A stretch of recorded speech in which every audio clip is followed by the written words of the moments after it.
Hello, everyone, and welcome back to another episode of the Committee Reads. I am your host, Kaiju X, and with me today, Harley's vibing, and we have GBR, Bacon, Joe, and Nagoda. And today, we will be covering the first match of Mechagodzilla Mayhem, Match 170, Bemular and Goliath versus Mechagodzilla Showa.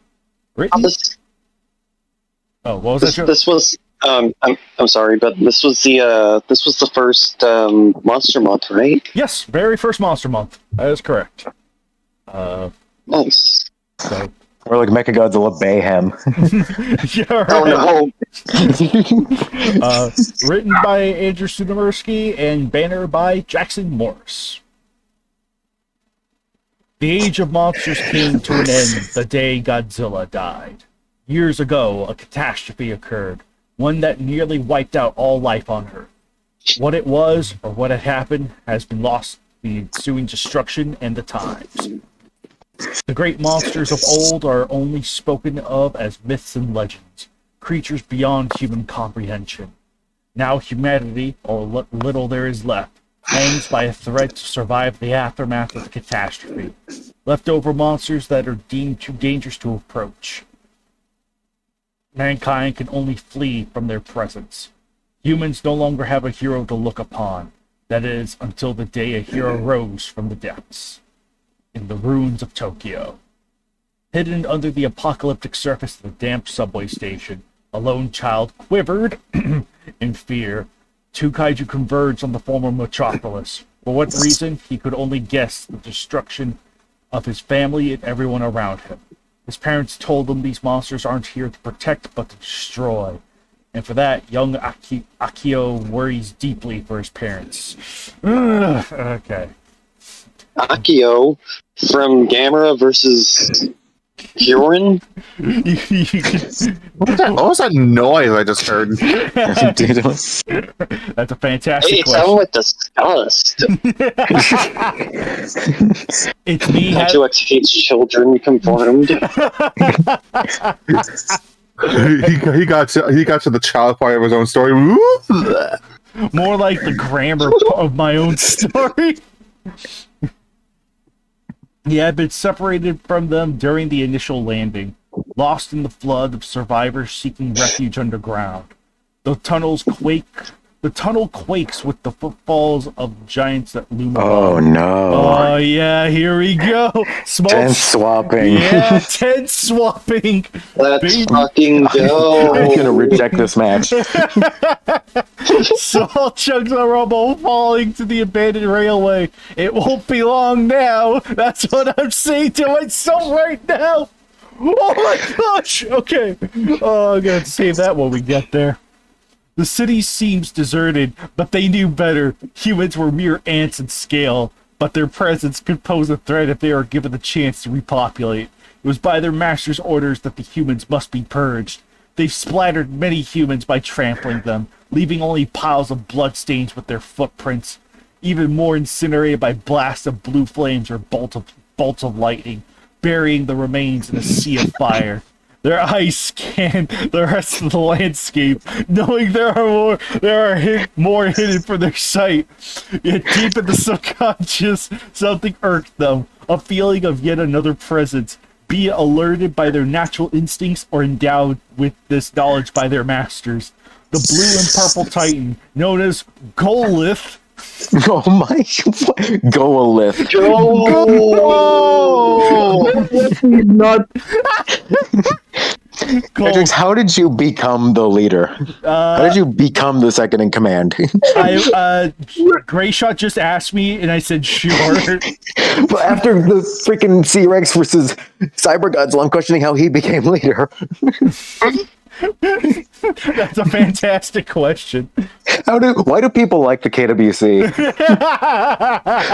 How did we build up a fan base? How did we? On the horizon, a figure makes his approach.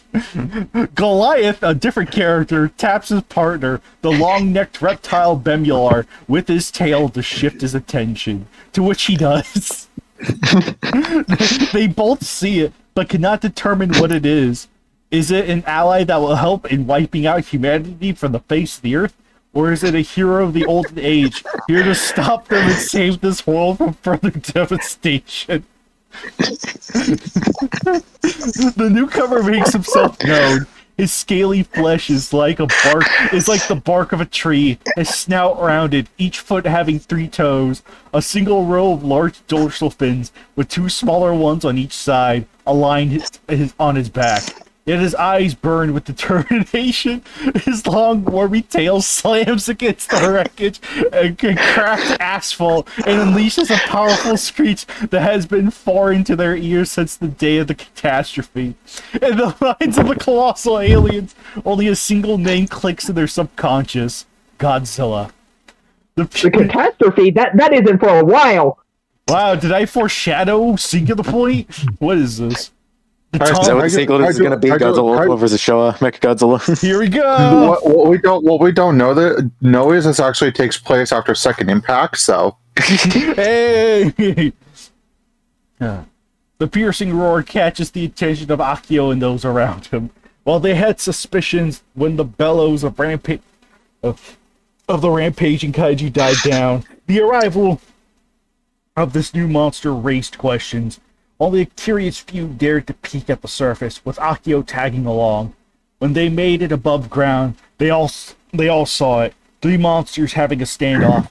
At the sight of this, Akio tugs at the shirt of an elderly man, one that he and his parents have had associations with since his birth. "Mr. Takayama," Akio mutters. Mutters. "Is that the monster you told me about?" He points to the bipedal reptile with 3 rows of dorsal fins along its back. Takayama could only nod. "That has to be him," he said, with a shake of doubt in his voice. "But how could that be?" he thought to himself. "Godzilla died many years ago. They all did. Could this be a new species?" He asked himself more and more questions, none of which had proper answers based on fact. I like how his thoughts are just inside of apostrophes instead of actually like italicized. Okay, that one I can justify. Just give me a second. He could only use his eyes to prove. No. Eyes to prove. He could only use his eyes to prove that what was before him is real. Maybe the Earth and humanity will finally have a fighting chance. Pass. Okay, first, like, are Akio and Takayama original characters? Yes, they are. Okay, that's why they Oh, suck. they're not from Gamera versus Bjorn? No, sorry, Joe. The truth has to be known. They are not from Gamera. What?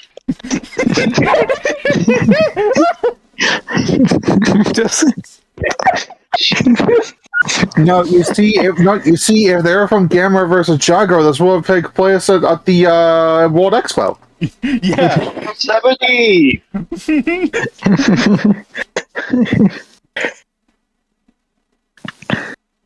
Okay, do I start at the Japanese youth pulled at him? Yeah. Okay, the Japanese youth pulled at him, trying to get his attention. "Do you think he will save us all?" The elder had to ponder for a moment. In the tales that Takayama's father told him as a child, Godzilla was no hero of justice, but a judge of nature, a mutation born of our sins of crossing the boundary set in place. Dang, this is about immigration, isn't it?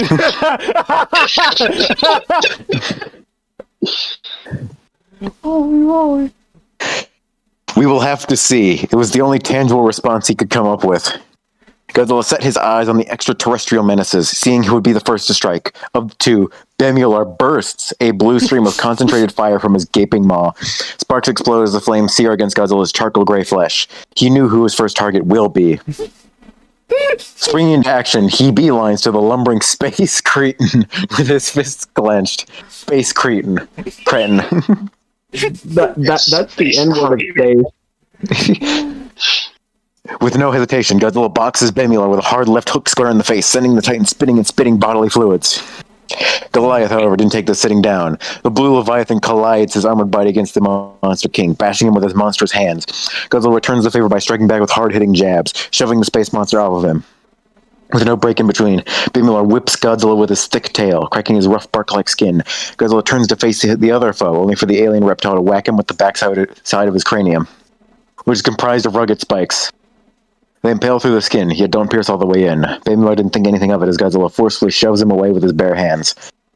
The duo crackle with energies from the maw and horn respectively as Bemular spews fire and Goliath shoots lightning. Assailed by the onslaught of projectiles, Godzilla turns his back to them to protect his chest. Bits and chunks of Godzilla's flesh explode upon impact, though not enough to incapacitate him. As a means of throwing the enemies off, Godzilla's segmented tail sweeps across the rubble and the already existing fog of dirt from the beam assault, kicking up a larger cloud of dust. He continues to do this until the massive haze that shrouds the battlefield, rendering him and by extension the space monsters invisible. Bemular and Goliath, the two halt their beam firing. Amidst the brownish fog, their primary target could be anywhere. They scour the area with their eyes, but alas find nothing. Even so, the eventual sounds of footfalls echo across the dusty landscape. The two kaiju ready themselves, but not fully prepared for what comes next. Godzilla's silhouette breaks through the cloud, but with a large spire in his arms. It was formerly part of a rusty transmission tower, but the tip had been melded together with intense heat to form a spike, still hot to the touch. Aren't transmission towers already spiky? Yeah, but you gotta burn them up. Wouldn't melting it just like deform it?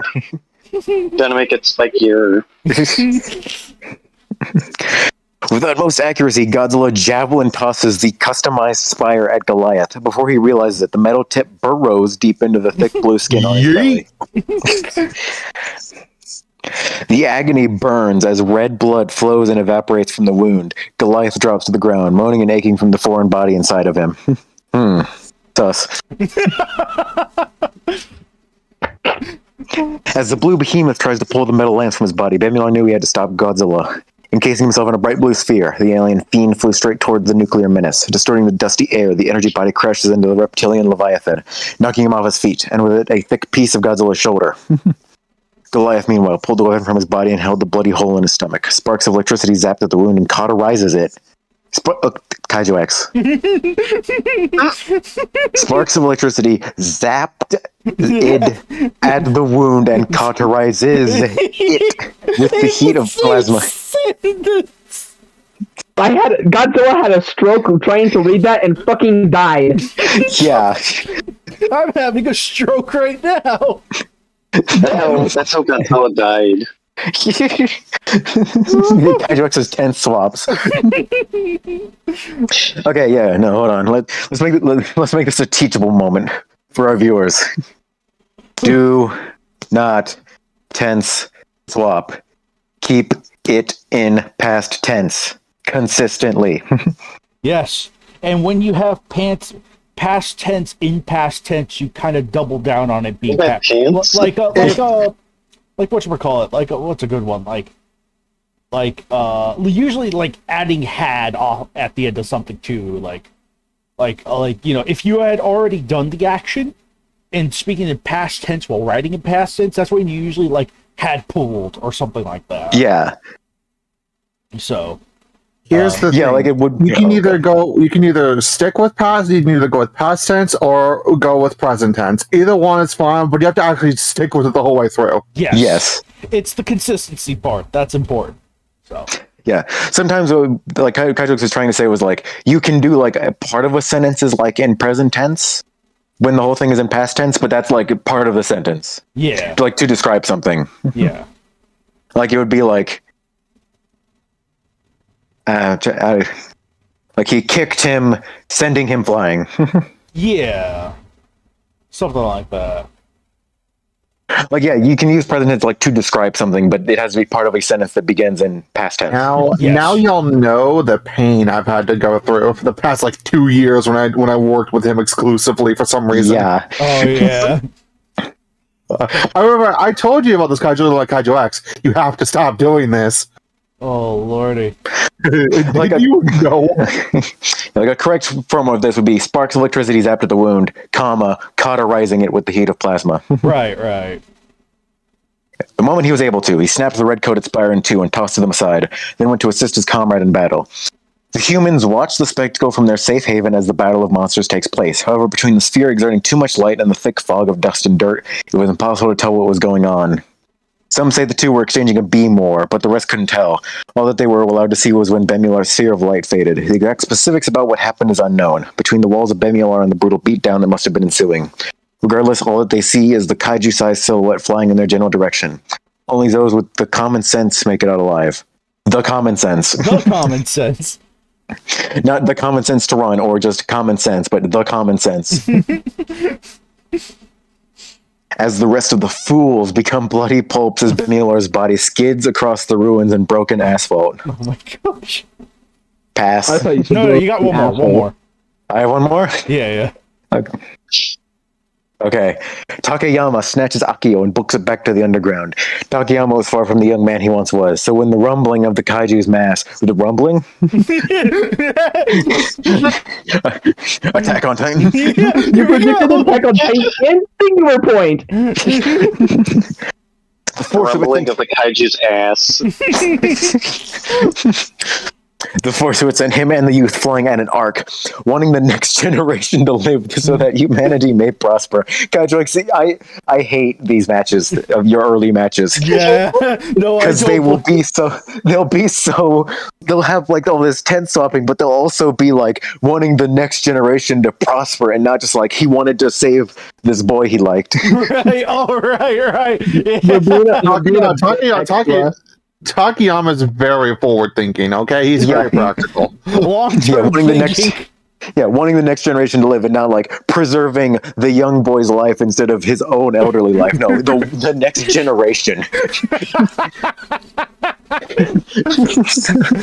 Shut up, you pretentious screwball. Kaiju watching Anno movies. Kaiju just like, yes, he's preserving the next generation alive. I say. Takeyama held the child tightly in his chest and turned to take the full force of their landing. Pass. Does the crack count as one of the 9? Yes. Yes.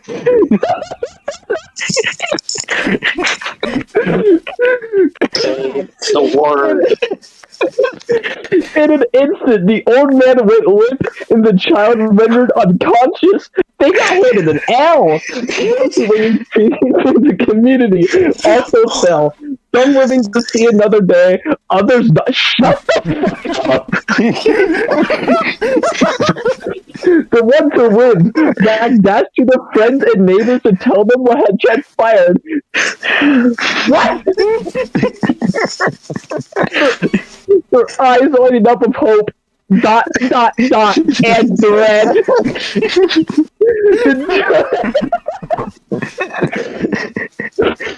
The two exchanged blow after blow. Godzilla jabbed the behemoth with a fury of boxing-like hooks. And Goliath likewise returned the favor with his bulky hits infused with electricity. I almost said Godzilla. Goliath finishes his side of the fight with a lethal uppercut to Godzilla's jaw, shocking his flesh and cracking his jaw. Goliath expected to savor in the pain, relishing Godzilla's misery. Wait a minute, lethal uppercut? That's a lie. So that's a It's fucking lie. iconic uppercut. Yeah, Goliath whooping with a Shoryuken or something. Okay, I'm on the third one.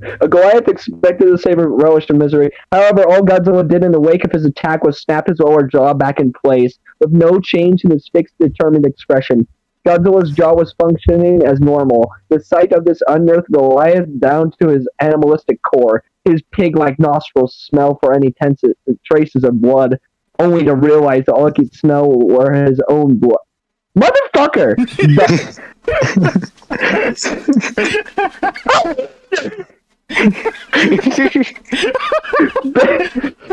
his own blood, Bemular's, the airborne dirt, and the... What does that mean? Oh, okay. I see what he means now. For a second, I thought it was just Bemular's and then airborne dirt. Oh my god, dude! Straight from unconsciousness, Bemular picks himself up, licking the blood from his chops. All his head clears of pain. Oh my god. Oh. Bemular wastes no time and charges straight for Godzilla and Goliath to intervene. Goliath, holding his bearings, as it is brutally wrecked by Godzilla's tail repeatedly. Whacked. I read that wrong. An opportunity presents itself. Fortunately, and Goliath grabs hold of the Kaiju King's warmy extent. Ooh.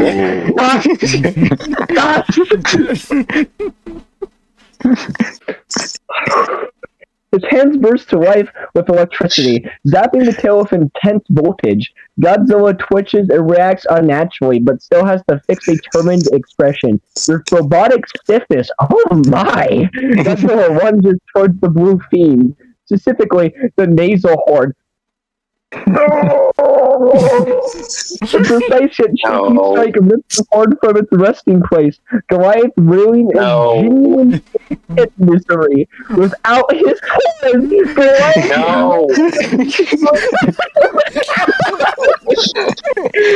Godzilla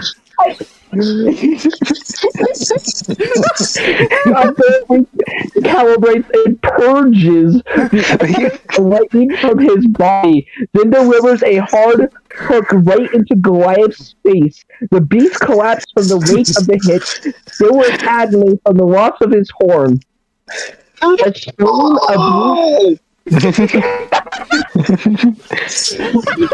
blue... Holy boy. I'm in pain! Everything hurts and I'm dying! Holy moly. Is this the sixth indent? Yeah, you got 3 more, or 4 more. 4. Okay. A stream of blue flame struck Godzilla's hide, diverting his attention to Bemular. The spiny reptile screeches in defiance, eager to take down this new monster king. Godzilla, leaving Goliath before that. Leaving Goliath be for now. Okay. I thought you meant before, but you forgot the E and, like, just for some reason spaced it. I was about to shoot you. Goliath. Yeah, Goliath. More like deny it. Leaving Goliath be for now, scans his foe, determining what to do next. Then it clicks in his mind. Bemular stands guard, waiting to see his opponent initiate the first move. Godzilla backs up, paws the ground with his feet, then charges at top speeds while dragging his tail. The acceleration allowed Godzilla time to heave his body into the air, allowing the momentum of the wormy tail to handle the rest. Sliding on his tail, Godzilla has his feet ready to slam against the unfortunate foe in his path. Bemular braced for it, pressing his talons into the earth to stand his ground, but not even preparation could attest to Godzilla's power. The feet plant themselves on Bemular, shoving him to the ground with Godzilla on top of him. Oh my! Without mercy or remorse, Godzilla stomps and crushes on Bemular's chest. The only reason Godzilla never got the chance to fully break Bemular's ribcage is thanks to the intervention of Goliath, tossing his entire mass on Godzilla and pinning him to the earth below. Even with his electrical enhancements, Jesus, I'm having a stroke trying to read this match. The blue behemoth relentlessly slams his face and gnaws at Godzilla's hide. Although Godzilla tries to relieve himself of this nuisance, Goliath persists. This gives Bemular enough time to recuperate. Rising from the gravel pit, Bemular assists Goliath by kicking at Godzilla's cranium, hoping to keep his skull and have the brain matter splatter across the ground, but Godzilla does not cry out. Akio awakens with a fuzzy memory. Oh my god. His vision blurry. However, as his senses come to, really almost read. He realizes it realizes where he was. How they got here. Looking up, he realizes that his dear old friend is unmoving. He tugs at his collar, trying to make him wake up. Do I have one more? You can pass. Okay, pass. Jesus Christ. Go. Mr. Takayama. Akio cries aloud, his little heart breaking as the cold reality starts to dawn on him. Tears stream down his face, his nose running with wet ew. wet mucus as he clutched to the body of his old friend. First his parents, now a man that he looked up to. The people he considered family are gone, and there's nothing he could do. In his mind, he felt the utmost urgency to return to the community that he's known for all of his small life. Gamera will save us all. I know it. Bemular's toes feel numb. Regardless of how often he drives his foot into the fallen kaiju's cranium, seems to do nothing. He resorts to simply blasting Godzilla with fire, making sure to avoid Goliath. The space monsters continue their 2-on-1 assault for a full 30 seconds longer, bashing him with clenched fists and bathing him in hot blue flames. However, the tide of the battle turns over in Godzilla's favor. Just as Goliath was ready to chew his way at Godzilla's snout, the Monster King opened his maw. His dorsal fins ignite. A fiery golden radioactive beam spewed from his mouth, bursting through the back of Goliath's throat, severing the neural connection with his brain. Like that, Goliath collapsed. Bemular recoiled at the sight of the sudden turn of events, frightened and not knowing what to do. Godzilla shoved the giant's corpse aside and stood back on his 2 feet. The skin that was torn off from the assault was nothing more than a cover for the metallic body hidden beneath it. Feeling compelled to disobey its direct orders, Bemular encased itself in the ball of light once more. Instead of using it offensively, Bemular took off with all the energy he could muster. Godzilla knew he would not let him live. Thusly, Mechagodzilla calculates what to do next. His body burns brilliantly with white flames, shedding into the skies. As the dust cloud settles to the ground, Mechagodzilla's silver body shines with the fading sunset, reflecting the star's light. The rockets within the soles of his feet rev to life, granting Mechagodzilla the ability of flight. Bemular huffs and puffs while in the travel ball, feeling sure he has distanced himself and the mechanical menace. His panicking mind races with thoughts that cloud his better judgment. What does catch his attention, however, is the sound of burning rockets. He twists his head and, like from a nightmare, sees Mechagodzilla closing the gap between them.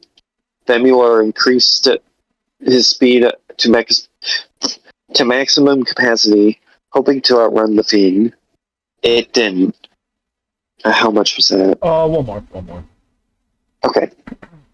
The forearms of the doppelganger click into place, carefully aiming his fingers at the flying spear. Bursts of finger rockets target and make it to their target. Target and make it to their target. Exploding into plumes of smoke and flames. For Bemular, this isn't even the worst of it.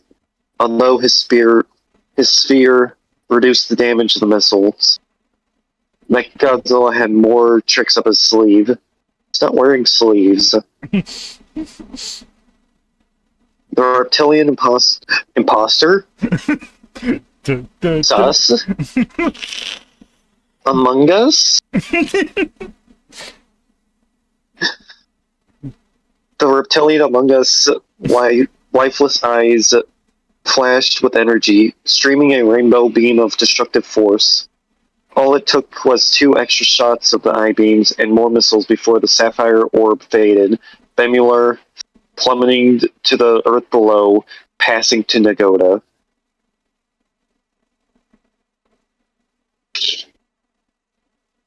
Passing to Nagoda. Nagoda. Earth and Nagoda. Passing to Nagoda. Earth and Nagoda. Are you there? Yeah. Hello? Okay, you there? Alright. Yep. Oh. Where are we at? as Bemular's bloody body writhed in agony.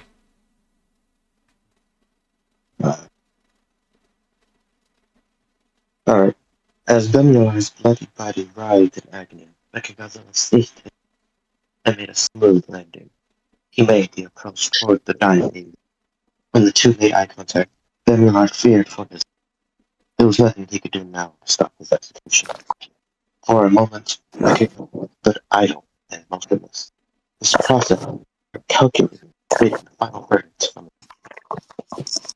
Mechagodzilla received the transmission. He reached out with a difficult hand and stuffed it down Bemular. In a last-ditch attempt to save his life, Bemular squealed for mercy. The pitiful screeches stopped as Godzilla blasted down with a barrage of men, throwing Bemular's head into a mess of gore, blood, and brain. The lifeless corpse slammed against enough was up, and Mechagodzilla left his corpse to rot. With that, Mechagodzilla followed his path to the depths of the Pacific Ocean. Akio never saw what happened. All his childish mind knew that the threats of the space monster were vanquished. He told everyone all that had transpired after they all left, or at least what little he could recall. A story, though saddening, hope eyes of the past. A monster by the name of Godzilla came back as humanity lost true life. Humankind had a second chance taking care of the earth. Soon, a new golden age will prosper, and humans will thrive. Deep in the Pacific Ocean, Mechagodzilla returned to an undersea head with 7 other creatures like Godzilla, each their own unique set of physical features, waiting to see them. A sliding door opened, descent.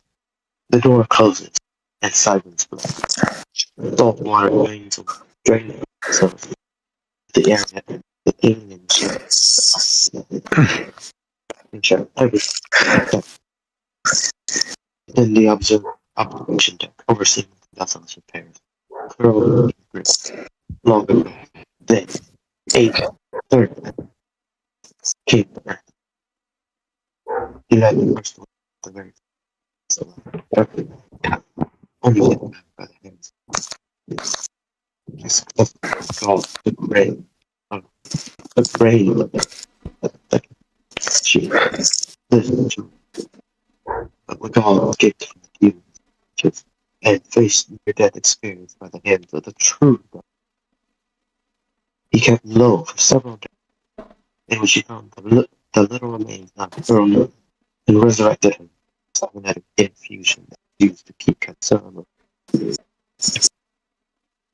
Then, by request of Magal, Earl kept hidden units, super civilization, and alien until the catastrophe. Man, I didn't know anything happened. A cataclysm nearly purged the entire world of life. The year of destruction. While he may not have witnessed his knowledge of this world's past has remained intact, unlike those ignorant humans. Pearl again. It represented something deeper played within the two. Godzilla is the ultimate weapon he will use to then shatter them to the sea. His palms, Bemular and Goliath, serve purpose. He will continue the act long as need be until the time is right. Then he knew he had the power to win now, but it would be no fun in making something. Humans never had a hero to live on, only a phantom. I wonder how to keep up the show he wanted to himself. Winner, Mechagodzilla Showa. Yeah, my phone is about to die.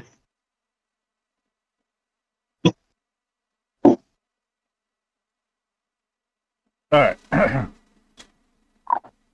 Hey, Joax, I'm killing you. How do you know this? Oh my gosh. Oh. So many mistakes in this one that. Yeah.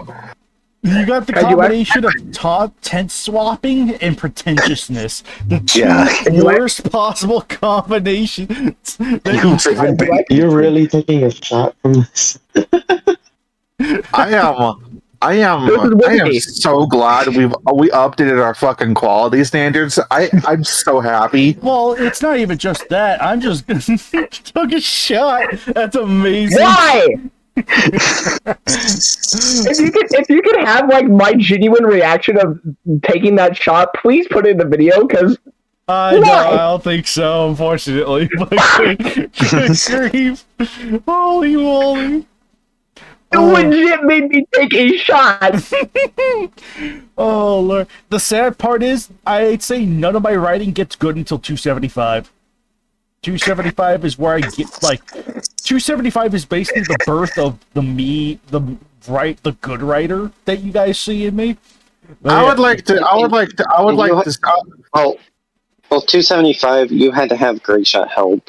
Well, I mean, there was a lot of help with that one, but I would argue that that's where I got good because I think it was around 190 is good. 190 still has its issues, grammar wise, like story structure wise. Yeah, I think that one's fine, but I think you became a good writer before then, but I think like that was when you ironed out the issues. yeah, 275 was around the time I finally ironed out a lot of the problems I've been having. Because I think you have matches before that are good. Yeah. Yeah, like like I said, 190 is good, but at the same time, I don't know I don't know how much I carried you on my back for that one though. Right. Like I know you helped a good. I know you carried with the Super Godzilla stuff with that one.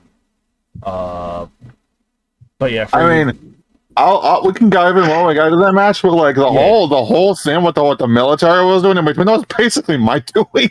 Oh yeah. But in regards to 170 though, it's like you got the two worst flaws in me kind of rearing their ugly head with this match. One is tent swapping, and the other is pretentiousness. You can definitely feel some of the Tomness rub off on this one. I do remember that, like, at the time we had advertised this one as like a Showa Godzilla match because we were like adamant on like no Showa Godzilla, but let's trick them. It's like, oh, it's not Godzilla, it's Mechagodzilla hype, using fake Godzilla. Then it was just like, it was like what a fun way to like bring in a new monster who we have like plenty of matches for. So it all kind of like worked out really well. That I was like, oh yeah, we have Mechagodzilla. I even went as far as to be like, let's get Jackson to make this one because he makes really good banners and it shows how my pretentious ego was just so inflated back then. Yeah. Oh my gosh. That said, it was hilarious reading through this again. I actually wish I could have read more out of my own mouth just because it was so freaking funny. Holy moly. Yeah, no, this one is definitely gonna go like this one's definitely gonna get a good cleanup with its HD overhaul when that gets here. Holy moly, this was something. Yeah, and you have the luxury of doing that all by yourself. Yes, very much so. Woohoo!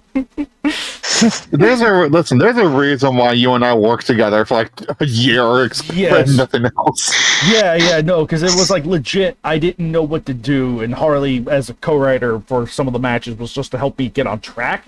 And I think the thing that really helped me get on track in the long run was actually my fan series, Godzilla Legacy. Because I had like processed that one through my sister for tensing, that was kind of one of its big purposes, was to catch the tensing stuff.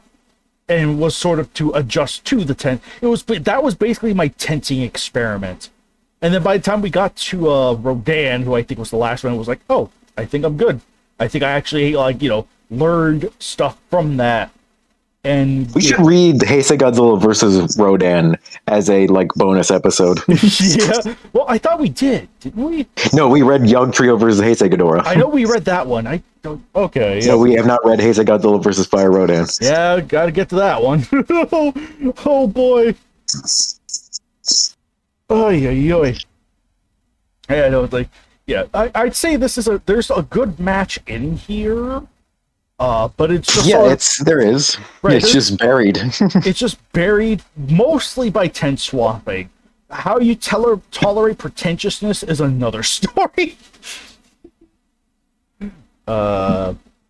But Kaijo X is like full of himself. He's like, oh yeah, the savior of humanity. His toes hurt. His cranium.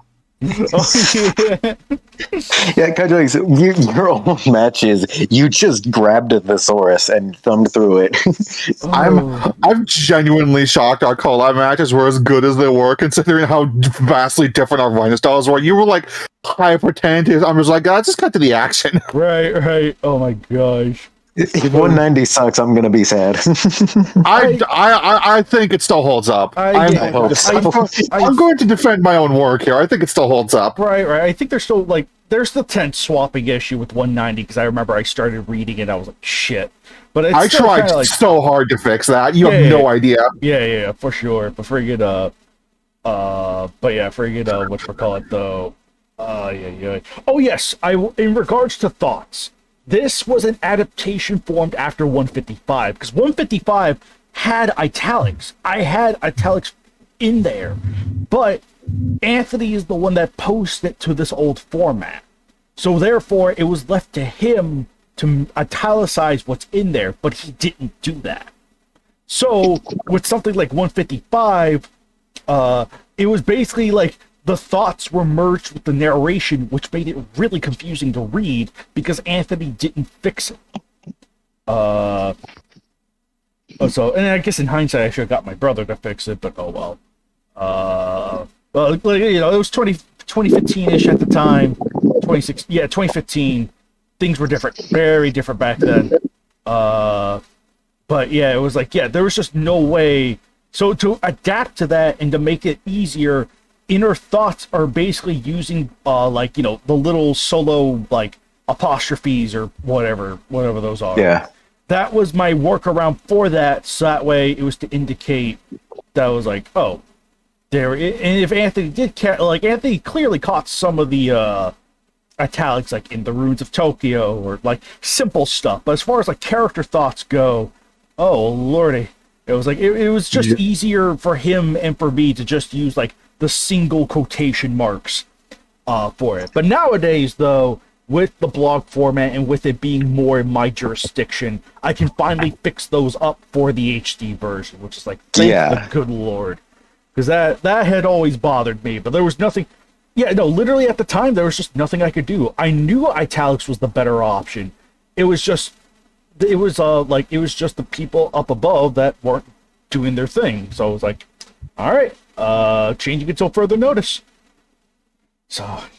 Yeah, so that's why I could justify, so a lot of older matches that do have dialogue are probably using, are probably going to use the single quotation mark to indicate, oh, these are their thoughts. Just because of the way it was formatted and because of, just circumstances with the higher-ups, but, higher-ups posting.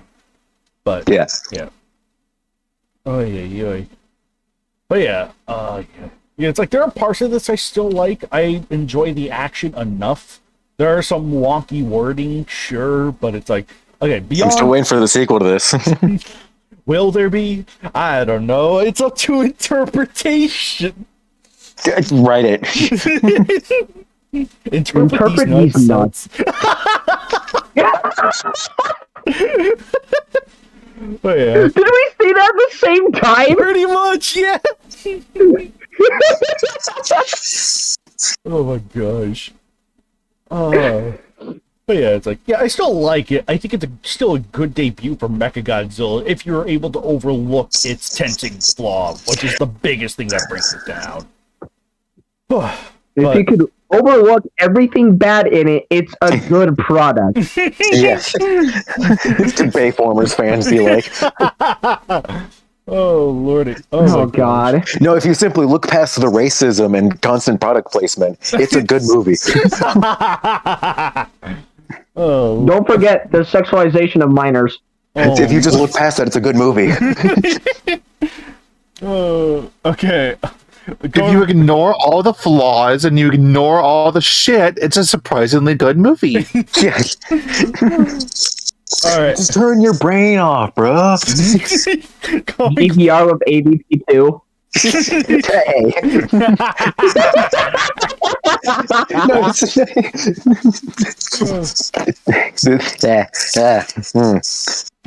Anyway, If you can get past the bad CG, then it's a good show. going for the top, Bacon. What do you think of it? You made me take a shot!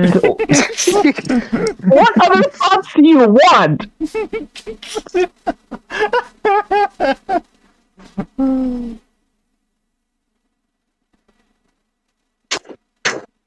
My thoughts are that the idea of this match is better than the actual match, and that the banner is funny.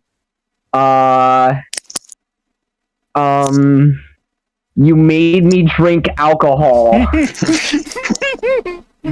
I don't know what else to say. It's just wow. You got so much better. You got so much better. Yeah, I think I still get better with Godzilla versus Baggett as well. It's not perfect by the time that rolls along, but I know I got better. It got better. Plus, you got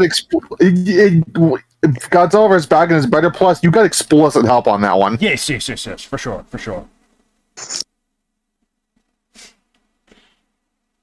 I can't tell what's gonna make me drink more. That match or Revenge of the Fallen. Oh, Lord. I mean, for what it's worth, I think 190 is when I really started getting really good. Compared to the ones before, and I think 190 showed a marked improvement of quality compared to my previous stuff. So there's that. I just remembered a story from this. Way back when was this? 2015? You said? Yeah, 2015. Yeah. So I was in middle school when this came out, 7th grade, and I remember reading the KWC back then, and I remember looking at this match and then going, "Oh, this sounds like a good idea." So I started reading it, and then I got to it was back when no one knew that it was Showa Mechagodzilla and not Showa Godzilla, the banner said. Yeah. So I clicked on it, and 7th grade me was like, "What the heck? That's advertising!" And then I closed the match. Oh my gosh! I was 13. Oh, I am now 20. Oh man, that's so funny! Oh. Big Kid Bacon's like, what the fuck is this bullshit? Oh. What the frick? That's not Godzilla! What the fuck are they doing to me? LeBron John, Godzilla. That's my review. 13-year-old me's reaction. And whiskey. Oh. UVR? This match is a good question.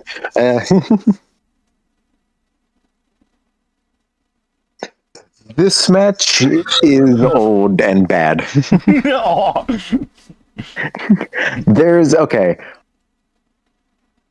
This used to be I read this match when I first read it. I was like, "Oh, this is awesome." Yeah.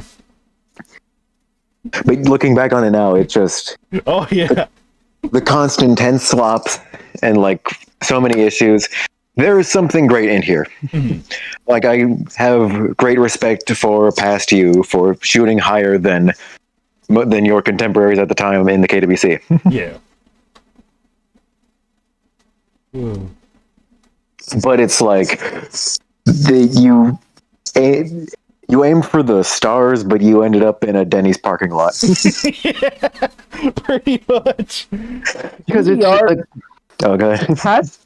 Asked you would throw hands because you're like, "Oh, this is a good match." And meanwhile, 13-year-old me was, "There was no Godzilla."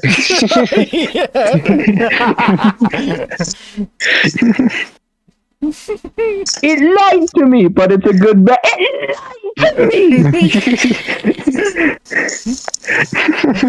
Oh my gosh. Yeah, there's just like too many issues for me to really say this is a good match. Yeah, for sure. Like I said, there's a great match in here. Like the HD version is going to be awesome. Mhm. Which as is, I gotta give this a 2 out of 5 on Letterboxd. All right. All right. No, that's fair. That's fair. I could totally see that. Let's make a KWC letterbox. Oh man. I still give this a 5 out of 5 just by virtue of being hilarious. Oh. It did make me laugh, and it did make me angry, and both resulted in me drinking.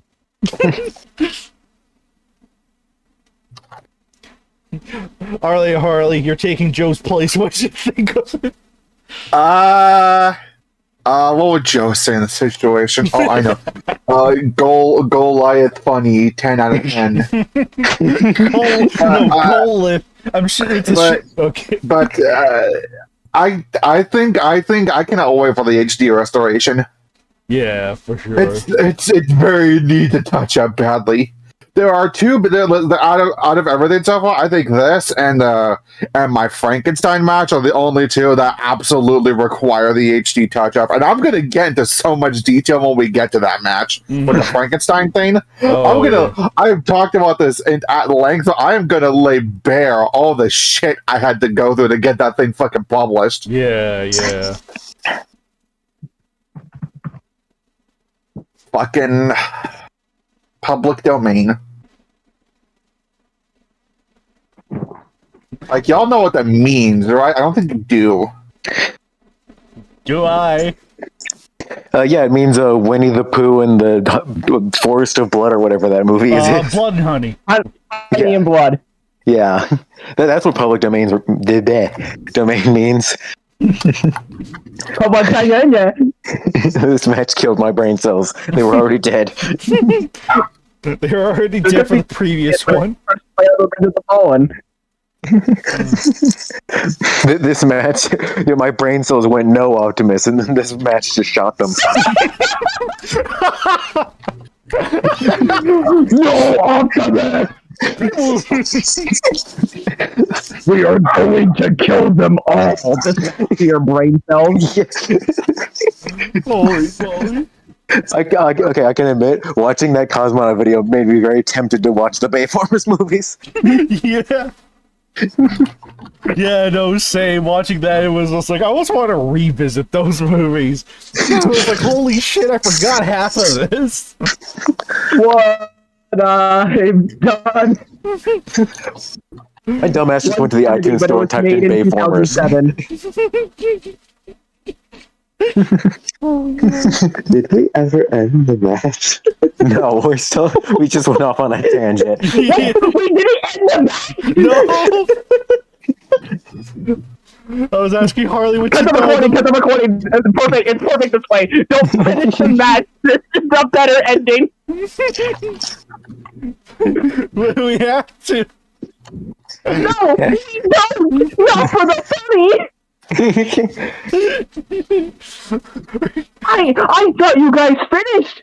No! We're not. No.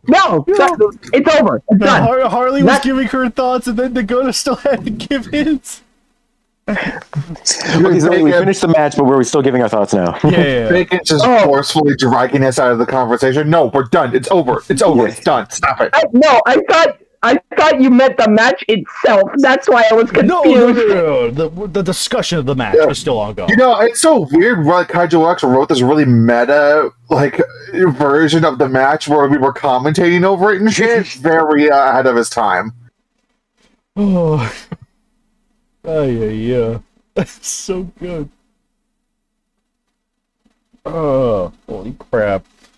But yeah, Harley, did you have anything else to say, or? No. Okay.